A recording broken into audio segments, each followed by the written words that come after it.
En el día de hoy vamos a hablar sobre los fundamentos del aire acondicionado por Emilio Isaac de Asa Núñez, maestro Walter Henry. Bien, comencemos. Vamos a tener varios contenidos, los cuales son nuestra introducción. Vamos a hablar sobre la presión, el calor y la temperatura, calor sensible y latente y aire acondicionado. Comencemos. Al estudiar el aire acondicionado es muy importante conocer los principios básicos fundamentales de física y termodinámica. También se han de conocer las unidades de medidas. Presión. ¿Qué es la presión? La unidad de presión, presión atmosférica, vacío, presión absoluta y manométrica. Bien, la presión no es más que la masa, es la cantidad de materia que compone una sustancia, y la unidad de masa, sistema internacional, es el gramo y su múltiplo el kilogramo. En el caso de la fuerza, puede definirse como empuje o arrastre. La fuerza tiene la tendencia a poner un cuerpo en movimiento, pararlo o hacerlo cambiar de dirección. La unidad es el newton. Peso es la medida de la fuerza ejercida sobre un cuerpo por la atracción de la gravedad de la Tierra. Su unidad de medida es el kilogramo por fuerza. También tenemos lo que es la presión. Es la fuerza ejercida por una unidad de superficie cuando se ejerce una fuerza sobre una área. La presión en todos los puntos de dicha superficie es la misma y puede calcularse por presión es igual a fuerza dividida entre el área total. Ahora, ¿qué es presión? Tenemos hielo, agua y vapor. Para así explicar rápidamente lo que es un fenómeno de la presión. La unidad de la presión es el kilogramo por centímetro cuadrado, o el pascal, o el PSI. Decimos que la presión atmosférica es la medida de la presión ejercida por la atmósfera sobre la superficie de la Tierra. El valor es ese que ven aquí. También tenemos una breve imagen de lo que es un barómetro, que es lo que mide la presión. Tenemos por aquí que el vacío, existe vacío cuando el vapor de la presión es menor que el de la presión atmosférica. Vacío parcial, vacío perfecto y vacío absoluto. Por otro lado, tenemos unos breves ejemplos de lo que es el vacío. El vacío en la presión atmosférica, el vacío parcial y el vacío perfecto. Una tabla de conversión de unidades tenemos por aquí del sistema métrico al sistema internacional y al sistema anglosajón. Como pueden saber, hay diferentes tipos de sistemas: presión absoluta y manométrica.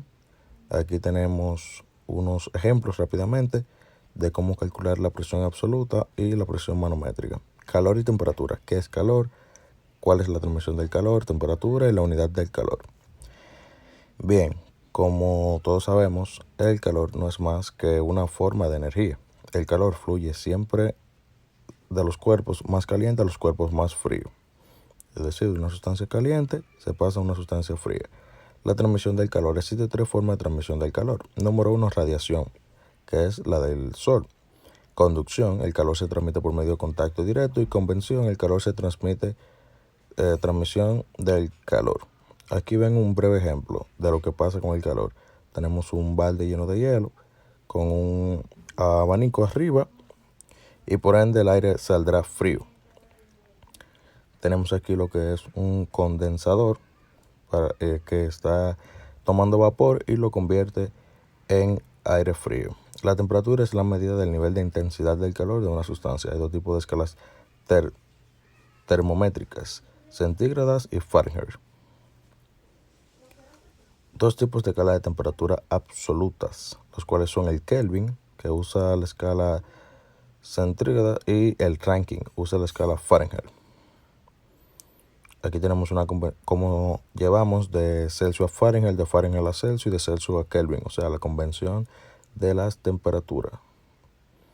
También tenemos otra tabla que nos complementa la primera, de Kelvin a Celsius, Fahrenheit a Red y de Red a Fahrenheit. Por otro lado, tenemos aquí las unidades del calor. Tenemos las calorías, el Joule y el British Thermal Unit. Tenemos por aquí una tabla de conversión del sistema métrico convencional a las unidades en el sistema internacional y el sistema Joule-Pound. Tenemos caloría y entre otras. Calor sensible y latente, el cambio de fase, agua sensible, calor sensible, calor latente, entre otros temas.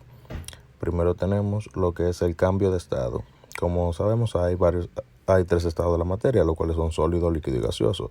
De sólido a líquido es fusión, de líquido a gases es vaporización, cambio de fases del agua, de A a B, de B a C, de C a D, de D a E y de E a F. Como pueden ver, va cambiando su punto de ebullición. El calor sensible es el calor que causa un cambio de la temperatura de una sustancia.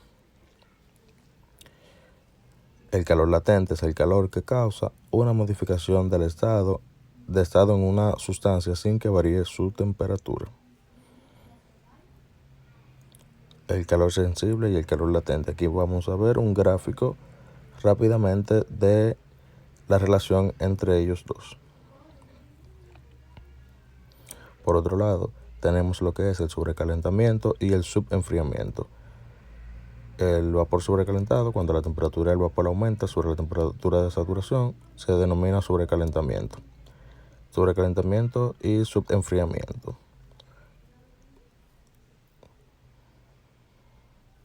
Aquí vemos esta imagen que nos explica más o menos cómo funciona.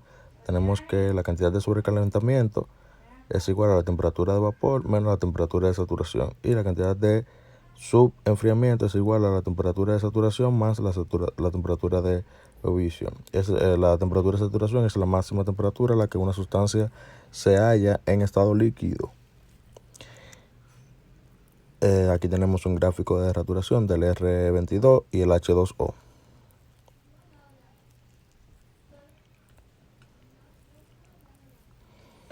El aire acondicionado. ¿Qué es el aire acondicionado? La carga térmica, refrigerante, propiedades del refrigerante, ciclo de refrigeración y componentes del sistema de refrigeración.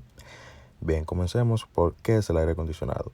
El aire acondicionado lo que hace es que controla la humedad, controla la temperatura y limpia también nuestro aire del entorno y distribuye el aire de forma fría. La carga térmica es la cantidad de calor que debe ser evacuada de un local para lograr mantenerlo en las condiciones de confort deseadas, es decir, ya sea frío o caliente. El refrigerante se requiere un elemento de transporte del calor desde el local al exterior, por ejemplo, el R22 como fluido de trabajo del ciclo de refrigeración para aire acondicionado. El R22 viene siendo un refrigerante. Propiedades del refrigerante: es económico, no tóxico, no explosivo, no corrosivo, no inflamable, estable, gran calor latente, fácil de evaporar y condensar y fácil de detectar en caso de fuga.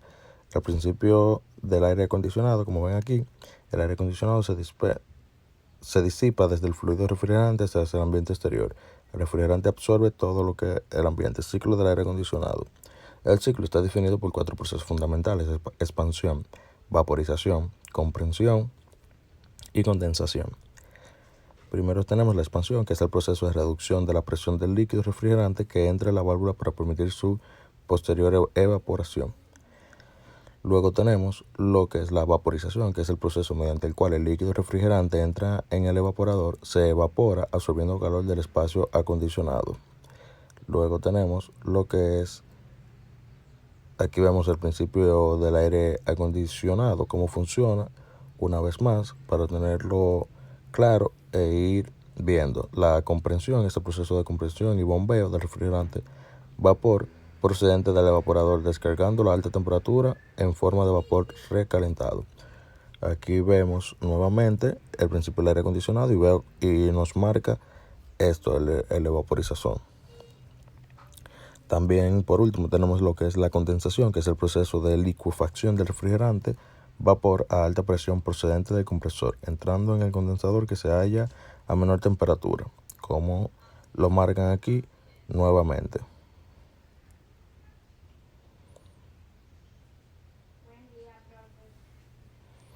El ciclo del aire acondicionado. Tenemos aquí los pasos que estábamos detallando anteriormente. Aquí lo vemos marcados ya gráficamente en lo que viene siendo un aire acondicionado o cómo funciona el sistema del aire acondicionado. Tenemos el silenciador, el HPC, el compresor, el RPS, evaporador,